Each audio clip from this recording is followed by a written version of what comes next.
नमस्ते। आज इस विश्लेषण में हम एक ऐसी कथा के रहस्य पर बात करने वाले हैं जिसे सच कहूं तो मानवता का एक बहुत बड़ा हिस्सा लगभग भूल ही चुका है। हम सभी जानते हैं कि गांधारी के श्राप की वजह से जब द्वारका नगरी डूबी तो श्री कृष्ण ने अपना देह त्याग दिया था। लेकिन उसके ठीक बाद आखिर हुआ क्या था? श्री कृष्ण के हृदय के सबसे करीब रहने वाली राधा रानी के अंतिम दिन कैसे बीते? आज हम उन्हीं आखिरी पलों और पुनर्जन्म के एक ऐसे अनकहे रहस्य को समझेंगे जो सीधे स्रोत कथा पर आधारित है। तो चलिए इस अद्भुत विषय में उतरते हैं।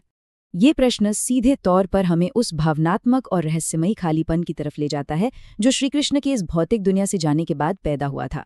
जरा सोचने वाली बात है, जिन पर राधा का पूरा अस्तित्व, उनकी पूरी जिंदगी निर्भर थी, उनके अचानक चले जाने के बाद उन्होंने अपना बचा हुआ जीवन कैसे बिताया होगा। स्रोत कथा हमें बताती है कि उस समय तक राधा काफी वृद्ध हो चुकी थीं। उनका शरीर भले ही झुक गया था, लेकिन उनका हृदय आज भी ठीक उसी किशोरी राधा का ही था जो केवल और केवल श्रीकृष्ण के लिए धड़कता था। तो चलिए हम इस कथा के पहले भाग की ओर बढ़ते हैं। राधा की अंतिम इच्छा और वृंदावन का वो एकांत कुंज। वृंदावन के एकांत में वृद्ध राधा ने तुलसी के पौधे के पास बैठकर ये अटूट प्राण ले लिया था कि जब तक स्वयं श्री कृष्ण आकर उन्हें प्रेम से राधे नहीं पुकारेंगे, तब तक वो अपना देह नहीं त्यागेंगी। वक्त के साथ उनका शरीर जरूर बदला था, पर उनकी भक्ति बिल्कुल हमेशा के लिए जवान थी। गांव वाले उन्हें बस एक आम साध्वी मानते थे। अब यहाँ स्रोत कथा एक बहुत ही रोमांचक बात कहती है। उनके इस प्राण के आगे मानो पूरा ब्रह्मांड एकदम से थम सा गया था। वहीं दूसरी तरफ द्वारका में सब कुछ होते हुए भी श्री कृष्ण का हृदय पूरी तरह सूना था। उन्हें एक अजीब सा खिंचाव महसूस हुआ और राधा की आखिरी पुकार सुनकर उन्होंने उसी क्षण सब कुछ छोड़ दिया और वृंदावन की ओर निकल पड़े, सिर्फ और सिर्फ इस आखिरी प्राण को पूरा करने के लिए। जब श्रीकृष्ण वहां पहुंचे तो उन्होंने धीरे से कहा, राधे। उनकी आवाज सुनते ही राधा के चेहरे पर एक ऐसी चमक आई जो शब्दों से बिल्कुल परे है। श्रीकृष्ण का हाथ थामे तुलसी के उस पौधे के ठीक नीचे राधा ने खुशी खुशी अपने प्राण त्याग दिए। लेकिन जाने से पहले उन्होंने एक आखिरी वचन दिया। उन्होंने कहा कि जब इस धरती से प्रेम का अर्थ मिटने लगेगा तब मैं फिर लौटूंगी। और सच मानिए, ये एक ऐसी प्रतिज्ञा थी जिसने सदियों बाद होने वाले एक नए रहस्य के बीज बो दिए थे। अब यहाँ से ये कथा एक बिल्कुल नया मोड़ लेती है। राधा का देहांत तो हो गया और उस जगह पर एक अलौकिक तुलसी का पौधा उगाया जिसे आगे चलकर राधा वृक्ष कहा गया। लेकिन सदियों बाद जब दुनिया पूरी तरह से बदल चुकी थी, तब ये पुनर्जन्म का सिद्धांत आखिर कैसे काम करेगा? एक बदली हुई दुनिया में जहाँ प्रेम की परिभाषा ही खो चुकी हो, वहाँ एक गांव की लड़की एक सन्यासी को अपने अनंत प्रेम के रूप में कैसे पहचानेगी? चलिए आगे देखते हैं कि ये सब आपस में जुड़ता कैसे है। हमारा अगला पड़ाव है प्रेम का पुनर्जन्म, यानी ललिता का अवतार। सदियों बाद समाज में सच्चे प्रेम को वापस लाने के लिए ललिता का जन्म हुआ। कई युग बीतने के बाद जब समाज से प्रेम का असली मतलब गायब होने लगा और लोग केवल वासना में डूबने लगे, ठीक तब बरसाना के करीब एक साधारण किसान के घर इस कन्या का जन्म हुआ। इसके जीवन की घटनाएं सच में हैरान करने वाली हैं। 7 साल की उम्र में बिना किसी से सीखे वो बड़ी आसानी से बांसुरी बजाने लगी और एक घूमते हुए संत ने उसे तुरंत पहचान लिया।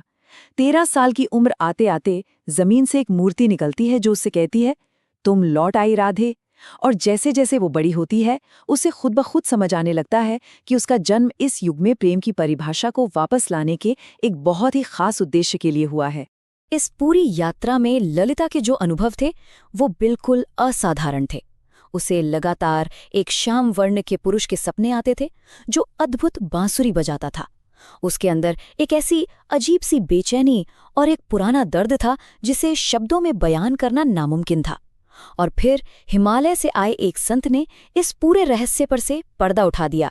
उन्होंने बताया कि कृष्ण भी इस युग में जन्म ले चुके हैं।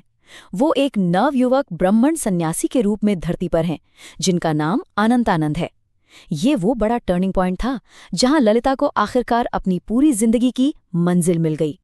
पर यहाँ सबसे बड़ा सवाल ये आता है कि धरती इतनी विशाल है और किसी के पास न कोई नक्शा है न कोई ठिकाना, तो सिर्फ एक छोटी सी बंसरी के सहारे कोई अपनी आत्मा के साथी को आखिर ढूंढेगा कैसे? चलिए अब बात करते हैं तीसरे भाग की, मिलन की खोज और ललिता की ये बेहद कठिन यात्रा। अपने माता पिता का आशीर्वाद लेकर ललिता अकेले ही निकल पड़ी। वो गांव-गांव भटकती, लोगों की बातें सुनती और अलग-अलग साधुओं से मिलती।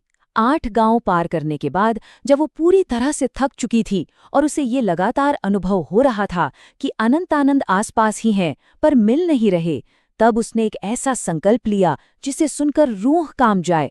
उसने ठान लिया कि यदि अगली पूर्णिमा तक उसे उसका प्रेम नहीं मिला तो वो यमुना में कूदकर अपने प्राण त्याग देगी। अपने अंत की ओर बढ़ते हुए जब उसने आखिरी बार पहाड़ी पर चढ़कर अपनी बांसुरी बजाई ना, तो उसकी आवाज ऐसी थी जो किसी के भी दिल को चीर दे, और यही पुकार ठीक हिमालय में बैठे अनंतानंद तक जा पहुंची। जब वो भटकते हुए वृंदाधाम पहुंची, जहां अनंतानंद प्रवचन दे रहे थे, तो भीड़ में दूर खड़ी ललिता को उनकी आवाज ने एकदम से छू लिया। और जैसे ही अनंतानंद की नजरें भीड़ को चीरते हुए ललिता पर पड़ी, स्रोत कहता है कि दोनों एक पल के लिए पत्थर की तरह स्तंभ रह गए।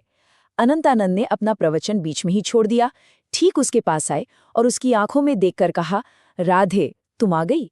ये क्षण सच में इतना अद्भुत था, मानो ब्रह्मांड एक बार फिर से किसी और ही आयाम में थम गया हो। अब आते हैं चौथे भाग पर, प्रेम की परीक्षा, जहां कुरंगनाथ की कठिन चुनौती सामने आती है। दरअसल कुरंगनाथ को इस बात का बहुत डर था कि ये मिलन समाज के बने बनाए कठोर नियमों को तोड़ देगा, इसलिए उन्होंने बिल्कुल असंभव शर्तें सामने रख दी। ललिता को अगली पूर्णिमा तक अपनी आंखों पर पूरी तरह पट्टी बांधनी थी, बिना देखे और बिना सुने अनंतानंद को ढूंढना था, और अगर वो फेल हो जाती तो उन्हें युगों युगों तक हमेशा के लिए अलग रहने का दुख सहना पड़ता। देखा जाए तो ये केवल एक शर्त नहीं थी, बल्कि ये पूरी दुनिया को दिखाने की एक परीक्षा थी कि क्या एक आत्मा बिना किसी भौतिक इंद्रियों के भी अपने साथी को पहचान सकती है या नहीं। इस कड़ी परीक्षा में अनंतानंद एक सुनसान गुफा में ध्यान मग्न हो गए, सिर्फ और सिर्फ राधे जपते हुए।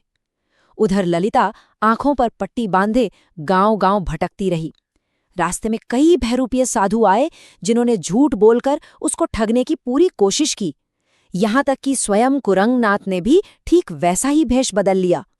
पर ललिता ने अपनी आत्मा और अंतर्ज्ञान से उन सभी की कमी को तुरंत पकड़ लिया और उन्हें एक पल में रिजेक्ट कर दिया। उस समय ललिता ने कुरंगनाथ को मुंह तोड़ जवाब देते हुए बिल्कुल साफ शब्दों में कहा कि उसका प्रेम इस युग के किसी भी बंधन से मुक्त है, और इसको आम शब्दों में समझाना तो बिल्कुल असंभव है। अंततः अपनी आंतरिक शक्ति के बल पर वो उस दुर्लभ गुफा तक पहुंची गई और ठीक अनंतनंद के पैरों में अपनी बांसुरी रख दी। जब अनंतनंद ने बांसुरी बजाई और उसकी आंखों की पट्टी खोली, तो दोनों की आत्माओं ने बिना एक भी शब्द कहे एक दूसरे को फिर से पहचान लिया था। लेकिन ध्यान देने वाली बात यहाँ ये है कि एक नया सवाल फिर सामने खड़ा था। आत्माओं का ये मिलन एक बंद गुफा में अकेले में तो हो गया, पर क्या सिर्फ इतना ही काफी था? उनका इस युग में आने का मूल उद्देश्य तो समाज को प्रेम का असली अर्थ सिखाना था ना। अगर पूरी दुनिया इस मिलन को अस्वीकार ही कर दे तो क्या उनकी कथा कंप्लीट मानी जाएगी? बिल्कुल नहीं। इन्हें इस आखिरी और सबसे मुश्किल सामाजिक रुकावट को पार करना ही था। इसलिए हमारा 5वां और अंतिम भाग है, समाज और अमर प्रेम का टकराव। राज्य की सभा में इन दोनों मूल्यों का जबरदस्त टकराव हुआ। एक तरफ थी समाज की प्रेम की परिभाषा, जो विवाह, उम्र और सदियों पुराने कठोर नियमों से पूरी तरह बंधी थी। वहीं दूसरी तरफ अनंतानंद का तर्क था कि प्रेम आत्माओं का मिलन है, एक अटूट त्याग है जो शरीर और इन छोटी छोटी सीमाओं से कहीं ज्यादा ऊपर है। इस विचारधारा के आमने सामने होने पर अब पूरी जिम्मेदारी राजा पर थी। उन्हें ये फैसला करना था कि एक ब्रह्मचारी साधु और एक कन्या का ये प्रेम धार्मिक तौर पर आखिर कितना पवित्र है। सबके विचार ध्यान से सुनने के बाद पूरी सभा बिल्कुल शांत थी। हर कोई बस राजा के अंतिम फैसले का इंतजार कर रहा था। अचानक राजा को याद आया कि बचपन में उनकी माँ उन्हें राधा कृष्ण की कहानी सुनाती थी। जब वो पूछते थे कि माँ, उन्होंने विवाह क्यों नहीं किया, तो माँ बस चुप रह जाती थी। और आज उस सभा में राजा को आखिरकार वो आंतरिक सत्य समझ में आ गया। उन्होंने अपना ऐतिहासिक फैसला सुनाते हुए पूरी सभा से कहा, विवाह तो समाज का नियम है, पर प्रेम आत्मा का है। और ठीक इस फैसले के साथ इस अमर प्रेम को समाज की पूरी स्वीकृति मिल गई, जिससे इस युग में प्रेम की एक बिल्कुल नई और पवित्र परिभाषा लिखी गई। तो इस विश्लेषण को समाप्त करते हुए हम सबको एक गहन विचार पर ध्यान देना चाहिए क्या हमारी आज की इस तेज तर्रार आधुनिक दुनिया में हम उस सच्चे प्रेम का असली अर्थ कहीं भूल तो नहीं गए हैं, जो सीधे एक आत्मा को दूसरी आत्मा से जोड़ता है? राधा और कृष्ण की ये पुनर्जन्म की अद्भुत कथा हमें इस बात का पक्का एहसास दिलाती है कि प्रेम कभी किसी नियम का मोहताज नहीं होता। ये तो इस पूरे ब्रह्मांड का सबसे पवित्र और शाश्वत सत्य है। आज की इस प्रस्तुति में बस इतना ही। इस अनकहे रहस्य की गहराई